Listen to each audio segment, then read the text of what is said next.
Que Dieu soit béni. On dit Amen. Merci Seigneur. Je suis content d'être avec vous dans cette soirée et je remercie le frère Maël pour l'invitation. Il m'a invité déjà 2-3 fois et puis à chaque fois qu'il m'a appelé, je faisais une réunion ailleurs, un fait exprès.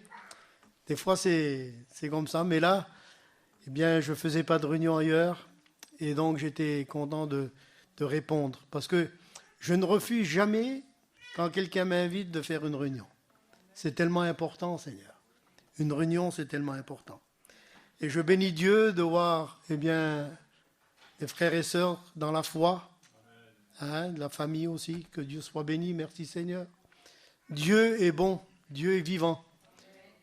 Voir mon frère Blout aussi, Seigneur, ça fait, après tant d'années, eh bien, elle est toujours là. C'est la fidélité, ça. La fidélité, c'est une attitude de foi. Et nous voulons eh bien, grandir avec Dieu. Nous voulons aller plus loin. Parce que le Seigneur revient bientôt. Et nous voulons eh bien, être là où le Seigneur nous veut. Que Dieu soit béni. On dit Amen. Merci aux frères. Je vois mon frère bébé. Je suis content, Seigneur. Que Dieu soit béni. On a travaillé. On était jeunes ensemble. Aujourd'hui, on a vieilli dans le Seigneur.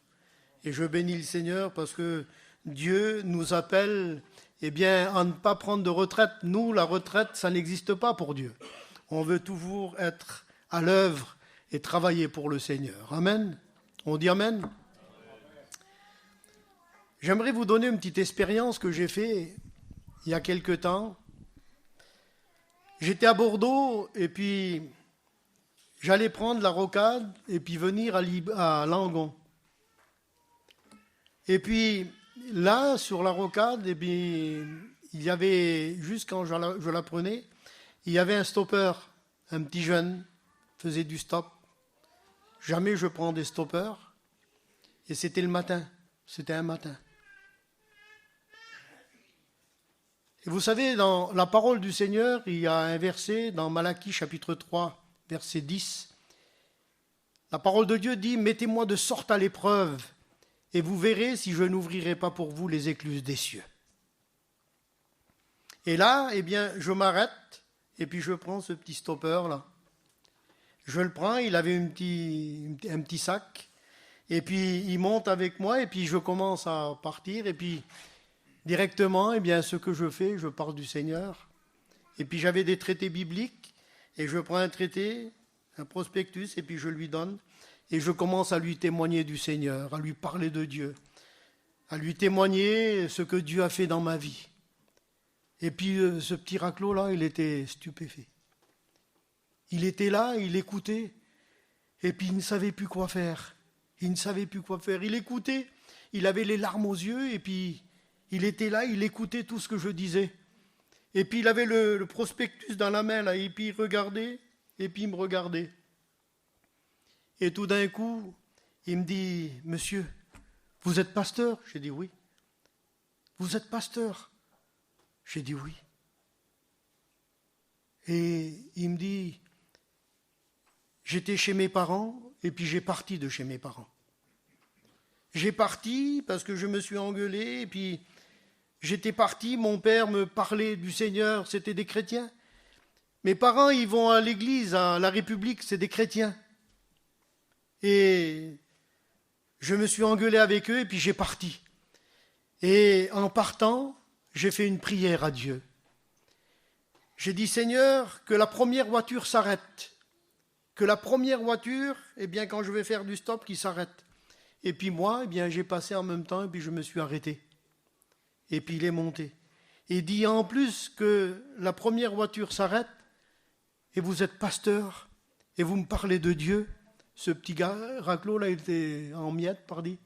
Et puis il a vu la grandeur de Dieu. Il a vu la grandeur de Dieu. Et Dieu, c'est vrai, des fois, il nous place, Seigneur. Et puis, nous, on veut être sensible à l'esprit. Un chrétien, une chrétienne est sensible à l'esprit. Quand Dieu veut nous faire quelque chose, eh bien, on doit le faire. On dit Amen. C'est tellement important, Seigneur. Et ce petit raclot, là, eh bien, il a été béni. Et si vous sauriez quelle contentesse, parce qu'il a vu la grandeur de Dieu, et puis que Dieu, eh bien, a répondu à sa prière, parce qu'il a dit, j'ai demandé à Dieu et je l'ai mis à l'épreuve. Et je lui ai dit, si la première voiture s'arrête, eh bien, je verrai que c'est toi, Seigneur. C'est toi qui me parles. Et puis, en plus, eh bien, je lui ai parlé du Seigneur. Et puis, il a été béni, ce petit raclot. On dit Amen.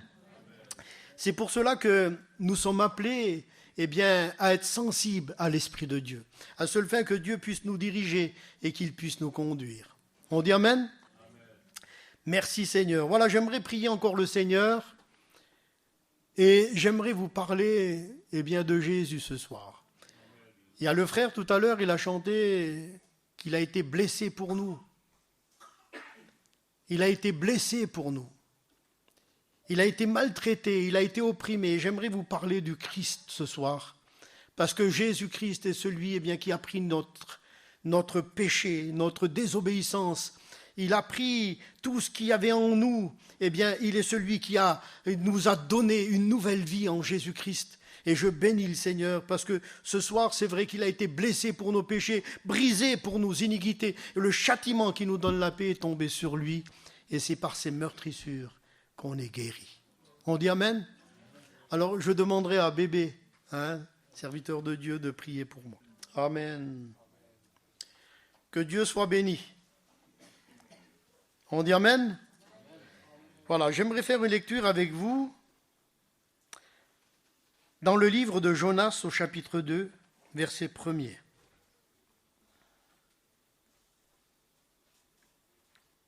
Dans le livre du prophète Jonas, chapitre 2, verset 1er.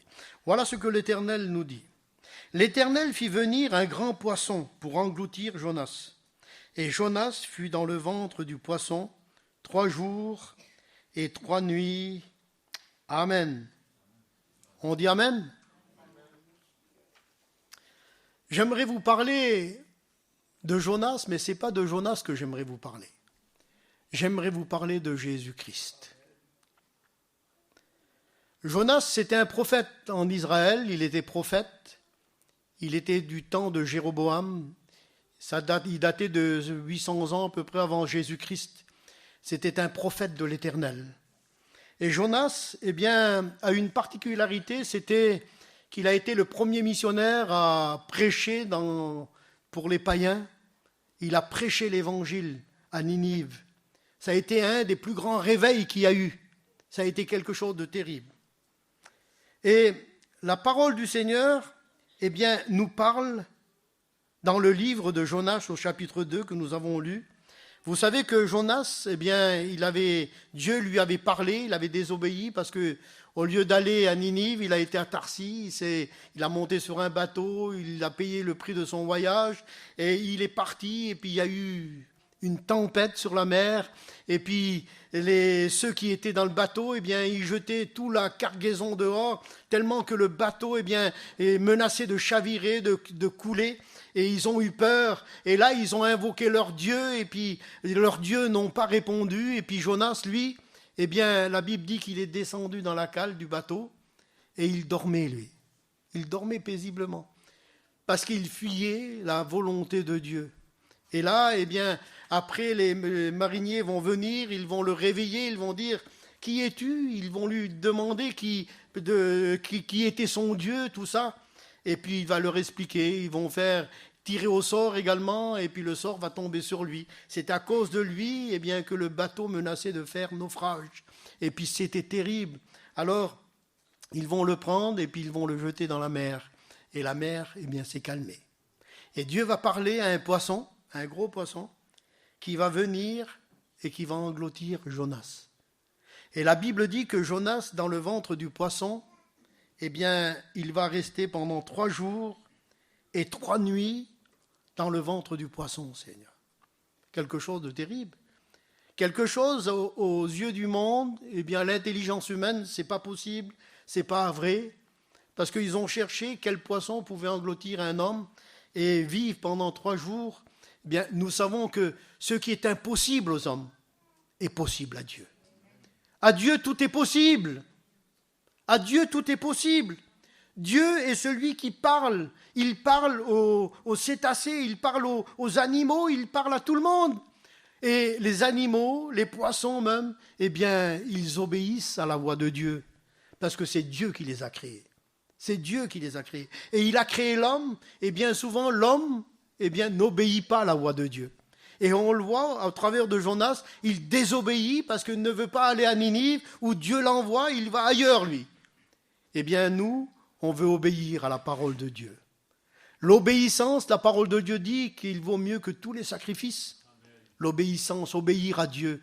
Quand on obéit, être sensible à l'esprit, quand Dieu nous parle, eh bien il faut être là et il faut répondre à l'appel de Dieu.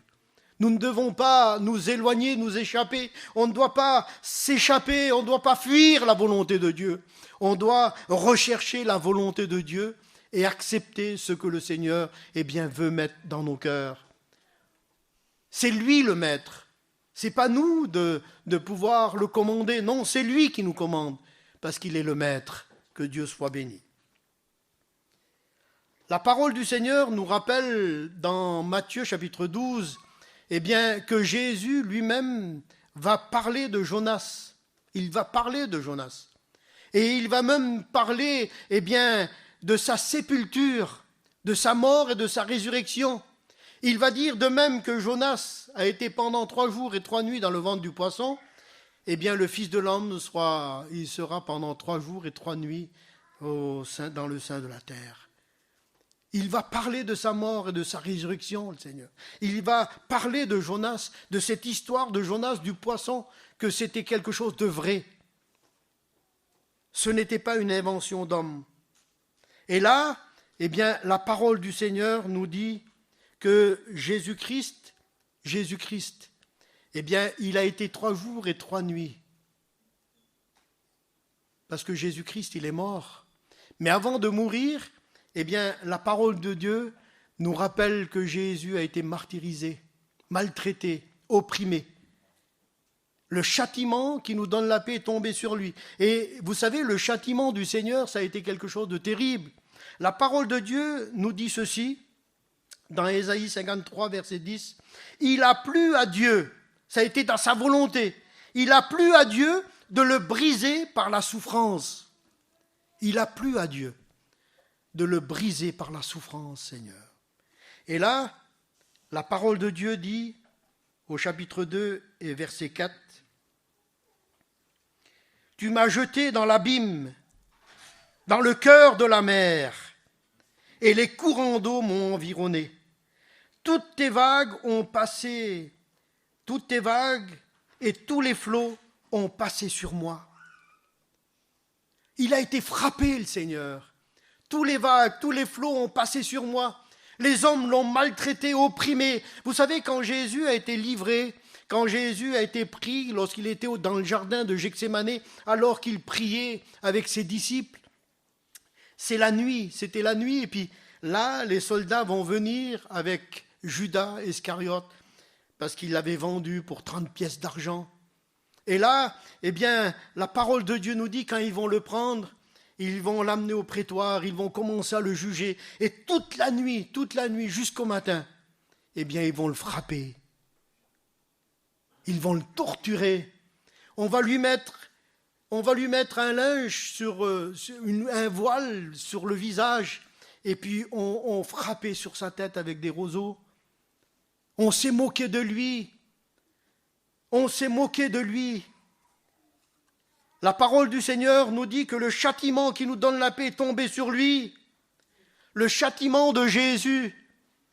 Tous les flots, toutes les vagues ont passé sur lui.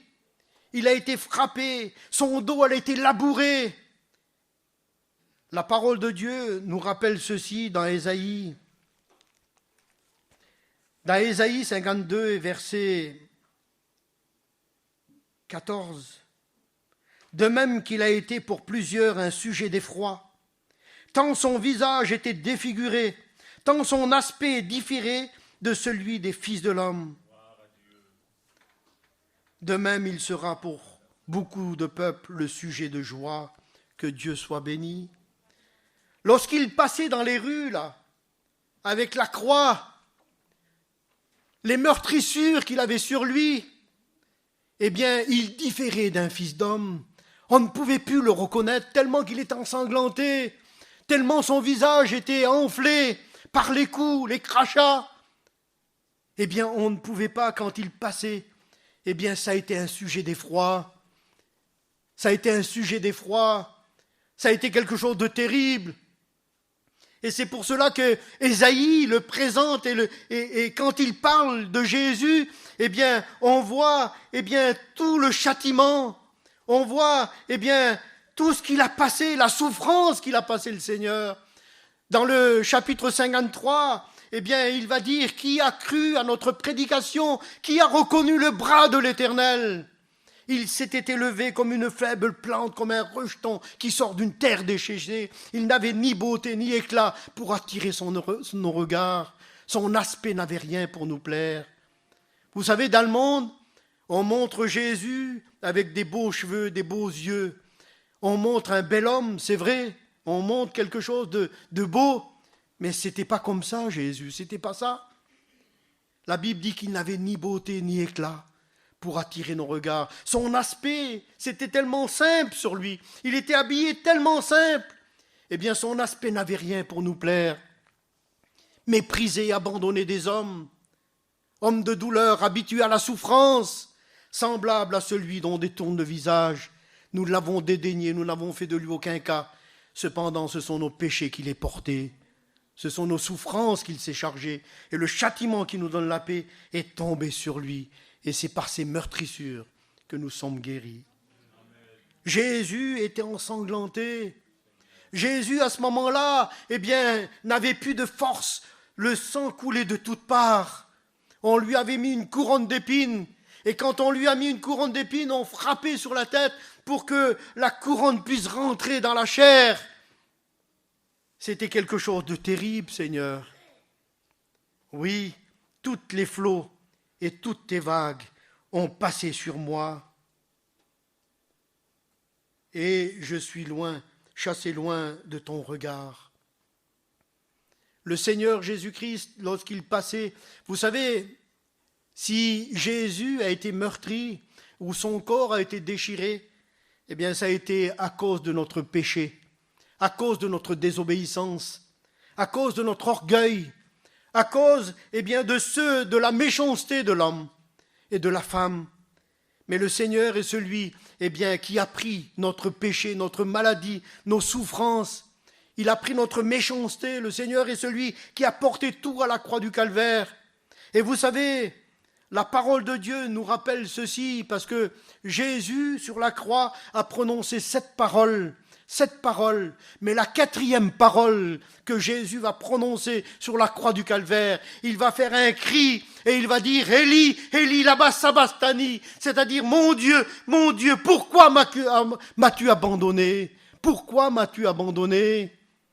Il a été abandonné du Père, il a été abandonné de son Père, que Dieu soit béni. À cause de notre péché, Dieu n'a pas pu regarder son Fils mourir à la croix du Calvaire. Il n'a pas pu regarder, eh bien, son Fils tellement qu'il portait le péché de l'humanité, parce qu'il s'est fait pécher pour nous. Il s'est fait pécher pour nous. Et le Seigneur n'a pas pu regarder, eh bien, son Fils. Il a dû détourner le visage de ton Fils. Vous savez, dans la parole du Seigneur, quand on lit les évangiles, Jésus appelait Dieu son Père.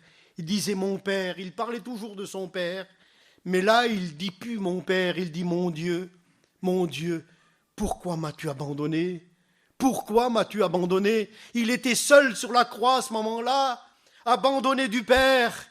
À chaque fois, le Père venait pour le fortifier, l'encourager, mais là, il était abandonné, parce que Dieu est tellement saint qu'il n'a pas pu regarder son Fils, eh bien, porter le péché de l'humanité. Ça a été quelque chose de terrible, Seigneur. Ça a été quelque chose de terrible. Il a été abandonné du Père, méprisé, abandonné, homme de douleur et habitué à la souffrance, semblable à celui dont détourne le visage. Les souffrances de Jésus. Au verset 6 de Jonas, chapitre 2, « Les eaux m'ont couvert jusqu'à m'ôter la vie. » La mort de Jésus. On a vu la souffrance au verset 4. « Tu m'as jeté dans l'abîme, dans le cœur de la mer, et tous les courants d'eau m'ont environné, toutes les vagues et tous les flots ont passé sur moi. Le châtiment du Seigneur. Et là, c'est la mort de Jésus. Les eaux m'ont couvert jusqu'à m'ôter la vie. C'était la mort de Jésus. Jésus est mort. Il est mort à la croix du Calvaire. Il est mort à cause de mon péché. La parole de Dieu dit que les roseaux ont entouré ma tête. Les roseaux ont entouré ma tête. On lui a mis une couronne d'épines sur la tête. Il a eu une couronne d'épines, le Seigneur. Il a porté, lui, le roi des rois, le Seigneur des seigneurs. On s'est moqué de lui et on lui a mis une couronne d'épines. Et tout cela à cause de notre péché. Si ce soir on est là, mes frères et sœurs, c'est une grâce de Dieu. C'est un effet de la grâce du Seigneur, parce qu'on ne méritait pas. La grâce, c'est un cadeau que Dieu nous a donné. On ne méritait pas la grâce, mais Dieu nous a fait grâce. Et c'est un cadeau, une faveur que le Seigneur nous fait de venir en sa présence. Que Dieu soit béni. Jésus-Christ est mort à la croix du Calvaire. Pendant 6 heures de temps, il a agonisé sur la croix du Calvaire. De 9 heures le matin, c'était la 3e heure, c'est-à-dire 9 heures le matin, jusqu'à 3 heures de l'après-midi. Pendant 6 heures, il a souffert. Et même il pardonne ses bourreaux, Père, pardonne-leur, car ils ne savent ce qu'ils font. Mais Jésus, au bout de 6 heures, eh bien, il rendit l'esprit, nous dit la parole de Dieu. Et il est mort pour nous à la croix. Il est mort. C'est vrai que pour l'ennemi de nos âmes, pour Satan, eh bien, peut-être qu'il croyait que c'était une victoire et que la mort de Jésus était, eh bien, c'était fini. Mais laissez-moi vous dire que Jésus a triomphé sur la croix. Il a triomphé. Sa mort a été un triomphe. Un triomphe. Parce qu'il a écrasé la tête de l'ennemi, du serpent ancien. Il l'a écrasé à la croix du Calvaire. Et ça a été la victoire. Et cette victoire, eh bien, le Seigneur, il l'a portée pour nous à la croix du Calvaire. Et c'est pour cela, eh bien, qu'il s'est fait, eh bien, lui qui était saint, lui qui n'avait aucun péché, eh bien, il s'est fait pécher pour nous. Et aujourd'hui, eh bien, je bénis Dieu parce qu'il est là présent. Il est là présent. C'est vrai qu'il est mort pour nous à la croix du Calvaire, mais il est ressuscité. Il est ressuscité. Amen. Regardez ce que dit le verset 7. J'ai descendu jusqu'aux racines des montagnes. Les barres de la terre m'enfermaient pour toujours. Mais tu m'as fait remonter vivant de la fosse. Alléluia. La résurrection du Seigneur. Tu m'as fait remonter vivant de la fosse. Et Jésus-Christ, eh bien, le 3e jour, il est ressuscité. Il est ressuscité. Vous savez, si Jésus n'aurait pas ressuscité, eh bien notre foi était vaine. On ne serait pas ici ce soir. Mais Jésus est ressuscité. Il est vivant. Et il vit au siècle des siècles. Que Dieu soit béni. On dit Amen. Tu m'as fait remonter vivant de la fosse, la résurrection du Seigneur. Jésus est ressuscité. Il est ressuscité. Il est sorti du tombeau. Vous savez, dans la parole de Dieu, il nous est dit quand Jésus est mort à la croix, ils l'ont mis dans un tombeau, on a roulé une grosse pierre devant. Et là, le matin du 3e jour, il y avait quelques femmes qui allaient pour embaumer le corps du Seigneur. Il y avait Marie de Magdala, il y avait Marie, la mère de Jacques, de Jean, il y avait Salomé, et puis ils allaient pour embaumer le corps du Seigneur, et puis ils parlaient entre eux, ils disaient, qui c'est qui va nous rouler la pierre? Il y avait une grosse pierre devant. Qui c'est qui va nous rouler la pierre? Et puis tout en avançant, c'était le matin de bonheur qui faisait cela. Et le matin, et puis là, ils allaient, ils marchaient. Et tout à coup, quand ils sont approchés, ils ont vu que la pierre était roulée. Et quand ils sont venus, eh bien Jésus était ressuscité. Quelle beauté, Seigneur. Jésus était ressuscité. Et quand ils vont rentrer, ils vont voir un ange. Il dit, vous cherchez parmi les morts celui qui est vivant? Il était vivant, Jésus. Il était ressuscité. Il était ressuscité, que Dieu soit béni. Et je bénis le Seigneur parce que ce soir, eh bien, au travers de sa résurrection, nous qui étions morts, jadis on était morts par nos offenses, par nos péchés, eh bien, il nous a donné la vie. Il a mis en nous cette vie, cette nouvelle vie en Jésus-Christ. Oui, nous étions morts, et il nous a rendus à la vie. La parole de Dieu dit que nous sommes passés de la mort à la vie, des ténèbres à la lumière, du péché à la sainteté, de Satan à Dieu. Que Dieu soit béni. On dit Amen. Oui, la mort de Jésus, la résurrection, que Dieu soit béni. Il est ressuscité, et pendant 40 jours, quand il est ressuscité, il est resté avec les disciples. Amen. Il est resté pendant 40 jours avec les disciples avant son ascension. Et il les a enseignés, il les a envoyés pour qu'ils puissent prêcher la parole de Dieu et pour annoncer le salut en Jésus-Christ. Que Dieu soit béni. Amen. C'est pour cela qu'au verset 10, il dit « Pour moi, je t'offrirai des sacrifices avec un cri d'action de grâce. J'accomplirai les vœux que j'ai faits. Le salut vient de l'Éternel. » Le salut vient de l'Éternel. C'est lui qui nous a sauvés. Il nous a sauvés dans le but, eh bien, de le remercier, de le prier, de lui être agréable.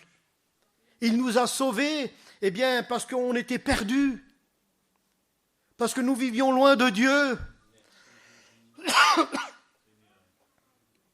Il a fait de nous des enfants de Dieu, des héritiers de la vie éternelle. Il a fait de nous un sacerdoce royal, un peuple acquis.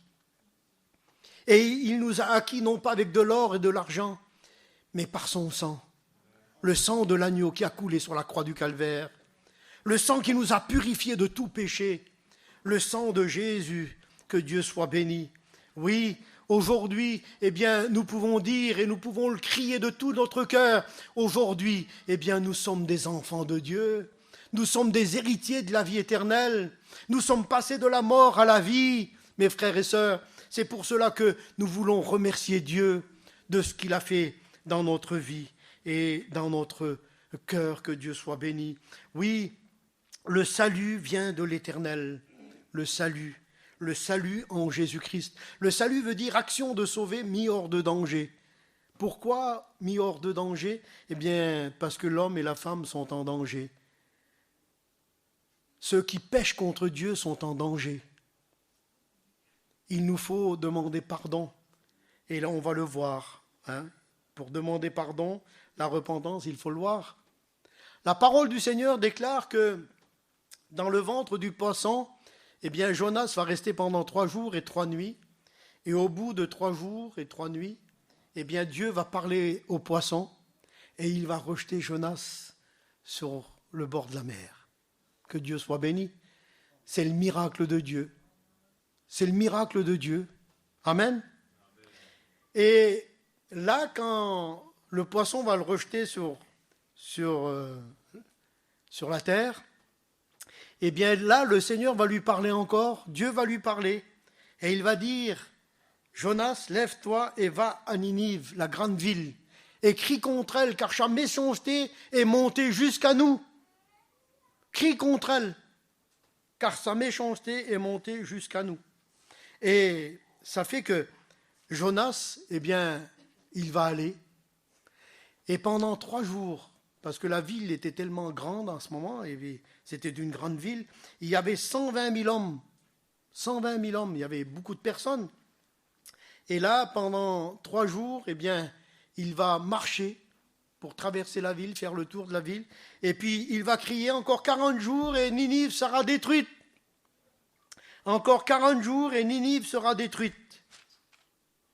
Et là, eh bien, les gens, ils ont écouté. Ils ont écouté.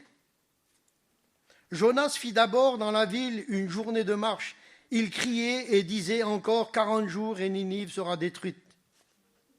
Au verset 5 du chapitre 3, les gens de Ninive crurent à Dieu. Amen. Ils crurent à Dieu. C'est la foi. Ils ont eu la foi. Pour être sauvé, il faut avoir la foi. La foi vient de ce qu'on entend et ce qu'on entend vient de la parole de Dieu.